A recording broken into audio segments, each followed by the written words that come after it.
Hello and welcome to Arsenal Brad for all your latest Arsenal news. Today I'm doing a video on injuries, as it's a common topic for any Arsenal fan, sort of the injuries that have been going around the squad recently, ridiculous amounts of injuries. We've got recently, I think at one point we had 10 players out, and so I'm doing a special video going over the injuries. So at the moment we've got Olivier Giroud, who's out until the new year. Mattia Debuchy, he's out into the new year. Around that time, and then you got to allow for them getting back into it and getting back up to the game speed, which is normally about a month. So it could be a little while before they get back into it.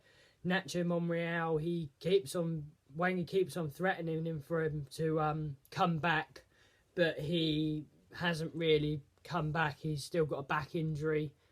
We've got other players injured like Aaron Ramsey, Mikel Arteta, our captain, but they're not long-term injuries. They should be joining the squad in training in the next couple of weeks, so that's not too bad, but it's still ridiculous the amount of injuries we've got.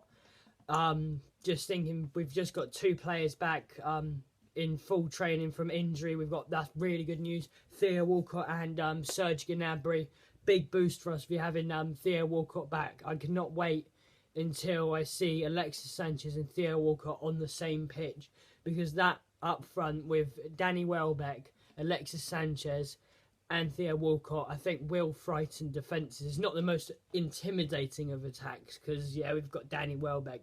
He is a great striker, but he's not the sort of intimidating, sort of like the Falcao for Man U and stuff like that. But we've still got an intimidating thing. We've also got Ozil out for about 3 months, which is a shame. And there's rumours going around that he could be being sold to Bayern Munich, and so hopefully he doesn't go. But he hasn't been playing very well. I wouldn't think he would go, but I don't know. Maybe he might not be enjoying himself here because he's been shipped out onto the left, which isn't his natural position.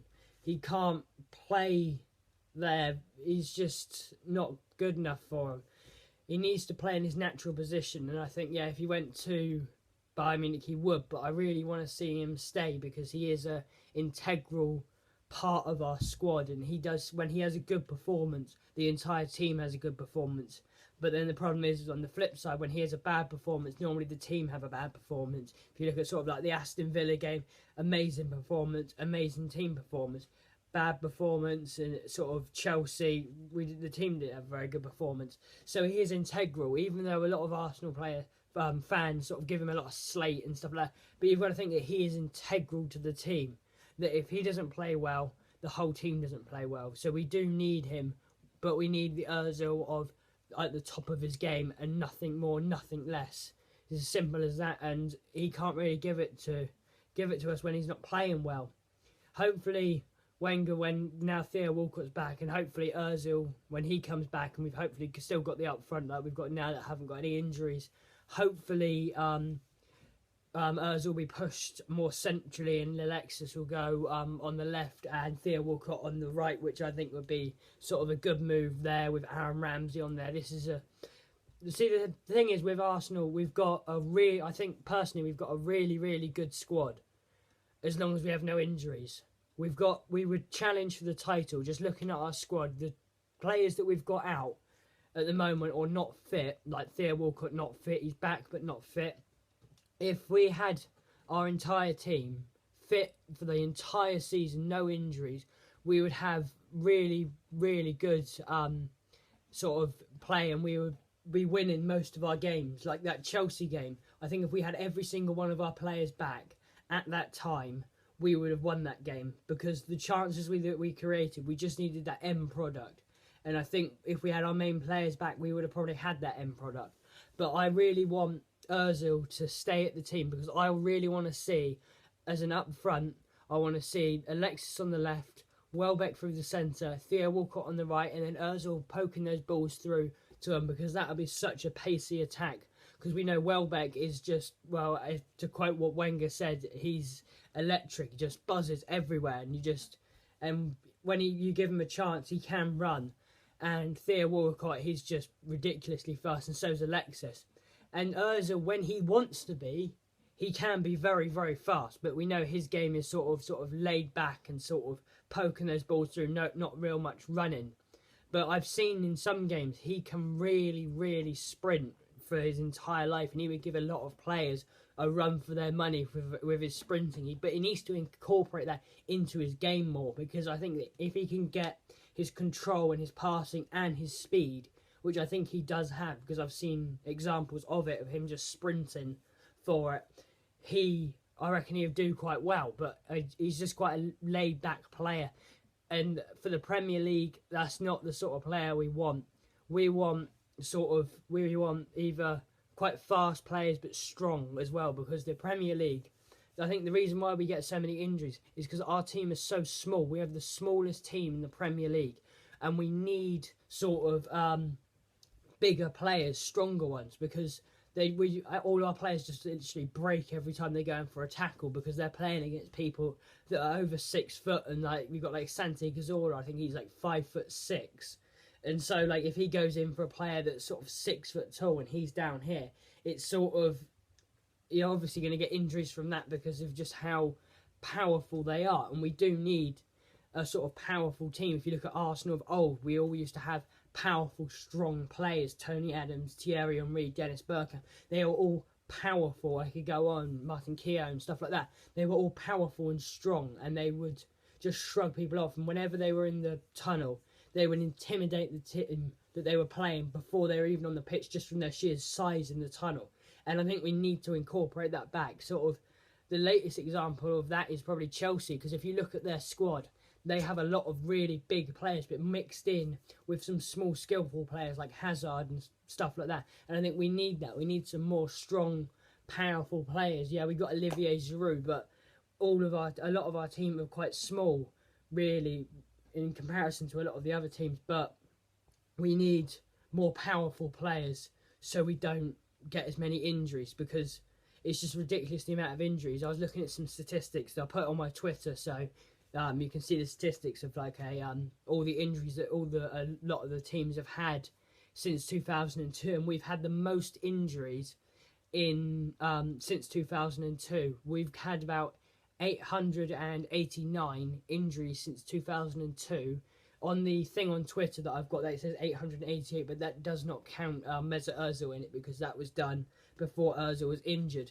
And at the rock bottom is Liverpool, who are on 540, I think, something like that. So they've had 300 less injuries than us. And I think Man U are second, and they've had 100 less than us. So there must be something seriously going wrong at Arsenal to say that we get this amount of injuries. We really need to address this. I know Wenger's hired new physio people and stuff like that.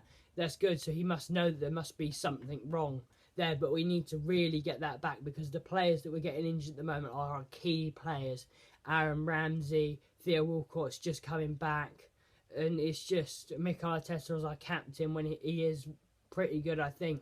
So we do need more powerful, strong players that don't get injured as easily, because I think the most injured player at Arsenal, you would think, is Diaby, but the most singly injured, different parts of their body that have been injured, is actually Theo Walcott. And I think on 44 separate injuries that he's had, then followed by Diaby. So we've got a lot of injury-prone players in the squad. We've got Sonogo, he's injured. He's another player that's injured at the moment. And he's always injured. We get a couple of games out of him. And he doesn't really go up, stays at the same level. And then he gets injured, then he takes a step back, and then a step back, and it just gets ridiculous the amount of injuries that our team gets. We need to address this. I know some of the injuries you can't really help if a team really kick absolutely everything out of you. It's stupid, but with the amount of injuries we've got, it's just ridiculous. It's a boost that we've got Serge Gnabry and Theo Walcott back, and apparently Theo Walcott's going to be involved in the whole game. But I think he'll probably be on the bench, if not even there, because it's way too early for him. He's been out for 10 months, because he got injured in the Tottenham game in January. So he's going to be out. He's going to be sort of out maybe for a month, maybe just getting back into full fitness. I think after a month we'll see the truth here. Walcott, as long as he has no setbacks with other injuries, we're just going to keep our fingers crossed, and we need to just pray to stay in a good position in the league and not have any more real big injuries until January. Hopefully Wenger will buy some really we need reinforcements at the defence. We need way more reinforcements. We are literally playing, our back four is literally it. Like, if you look, I think Laurent Koscielny, he's actually injured at the moment, but he's been playing because we have no one really to step in for him. Apparently, if we had someone else to step in for him, he would not be playing. He's that injured. So we really need bulking up. We need bulking up in midfield, bulking up in defence. And I think our up front aren't too bad, really, because we can swap and everything. Like, Alexis can play striker if Danny Welbeck gets injured, and we can have sort of we can swap around there. But in the other positions, we're sort of very well restricted in what we can do. So it's just getting a ridiculous amount of injuries. That's why I decided to do this video for the injuries. So make sure to subscribe to Arsenal Brad. I appreciate every subscriber, and I appreciate every comment and like that you do on this channel. I always say this, the more subscribers I get, the better the channel will get, and sort of I'm setting a target of maybe 100 subscribers, and then I always start doing more better videos and stuff like that. Like, I've got I have got better camera equipment, but I don't really want to set it up and faff around for that if it's not getting as big. So make sure you follow me on Twitter, so there'll be a link in the description below. Make sure you subscribe to Arsenal Brad and support the channel, because you won't regret it. It will get much better. There'll be a lot more different videos. I've got a lot of ideas for it, so make sure you subscribe to keep up to date with all my videos and everything like that. So follow me on Twitter, subscribe, like, leave comments on how I can improve the channel. But for now, guys, let's hope we get no more injuries. But for now, see you later, guys.